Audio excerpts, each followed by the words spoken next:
சந்தியா சந்தியா சந்தியா டேய் மா சந்தியா எங்கம்மா? ஏண்டா முன்னெல்லாம் வீட்டுக்குள்ள வரும்போது அம்மா அம்மான்னு கூப்பிட்டுட்டு வருவ. இப்ப என்னடான்னா கல்யாணமாகி 1 மாசம் கூட ஆகல, அதுக்குள்ள சந்தியா சந்தியான்னு ஏலம் போட ஆரம்பிச்சுட்ட. போதா குறைக்கு என்கிட்டயே சந்தியா எங்கன்னு கேக்குற. தேவைதான்டா எனக்கு. அம்மா இப்ப எதுக்குமா வீணா டென்ஷன் ஆகுற? யூஸ்வலா சந்தியா லஞ்ச் டைம்ல எனக்கு ஃபோன் பண்ணுவா. இன்னைக்கு பண்ணல, நானும் பிஸியா இருந்துட்டேனா. ஈவினிங் ஃபோன் பண்ணா அவ எடுக்கவே இல்லை. அதான் எங்கன்னு கேட்டேன். நீ தானம்மா சொல்வ நம்மள நம்பி இருக்கவங்கள நாம தான் நல்லா பாத்துக்கணும்னு. டேய் யார்கிட்டடா காது குத்த ட்ரை பண்ற? நான் எப்படா சொன்னேன் உங்ககிட்ட? ஓ அப்போ நீ சொல்லலையா? வேற யாரு சொல்லிருப்பா? சரி நான் போய் ரெஃப்ரெஷ் பண்ணிட்டு வந்து சொல்றேன்.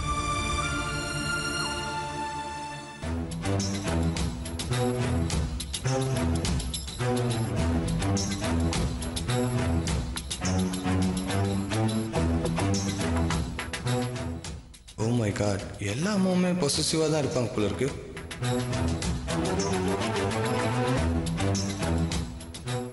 சந்தியா சந்தியா சந்தியா என்னமாச்சு?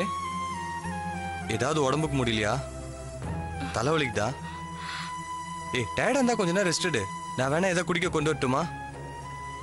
அதெல்லாம் ஒன்றும் இல்லைங்க. மத்தியானம் கொஞ்சம் அசதியா இருந்தது. ஒரு 10 நிமிஷம் ரெஸ்ட் எடுக்கலான்னு படுத்தேன். அப்படியே தூங்கிட்டேன் போல இருக்கு. இருங்க, நான் போய் காஃபி போட்டு கொண்டு வரேன். இரு இரு இரு சந்தியா, உண்மையை சொல்லு. ஏன் ஒரு மாதிரியா இருக்க? அம்மா ஏதாவது சொன்னாங்களா? சொல்லு. அதெல்லாம் ஒன்றும் இல்லைங்க. அத்தை எதுக்கு சொல்ல போறாங்க? நான் போய் காஃபி போட்டு கொண்டு வரேன். அதுக்குள்ள ட்ரெஸ் சேஞ்ச் பண்ணிட்டு வந்துருங்க.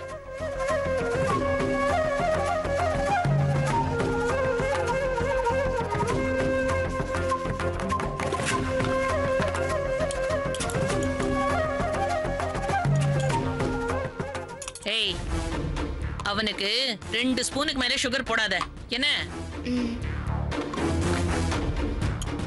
பரவாயில்ல, உங்க குடும்பத்துக்கு நல்ல விஷயம் எதுவும் தெரியாதுன்னு பார்த்தேன். அவன் வந்த உடனே அழுது புலம்பி புகார் பண்ணுவேன்னு பார்த்தேன். பரவாயில்ல, தெரிஞ்சோ தெரியாமலோ சில நல்ல விஷயங்கள உங்ககிட்ட இருக்குமா? இதப்ப நான் இதெல்லாம் உங்ககிட்ட சொல்றதுனால நான் ஏதோ பயந்துட்டேன்னு நினைக்காத. இப்ப கூட டைம் ஆகல, நீ யாருக்கிட்ட வேணாலும் போய் சொல்லு. எனக்கு கொஞ்சம் கூட பயம் கிடையாது. இந்த வீட்டுக்குன்னு சில கட்டுப்பாடுகள் இருக்கு. அத இந்த வீட்டுக்கு வாழ வந்து நீ கண்டிப்பா கடைப்பிடிக்கணும். இல்லன்னு வச்சுக்கோ, உனக்கு கஷ்டம்தான்.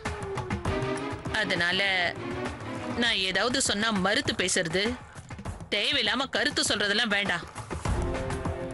இல்லன்னா தினம் தினம் நீ கஷ்டப்பட வேண்டியதா இருக்கும். புரிஞ்சு நடந்துக்க.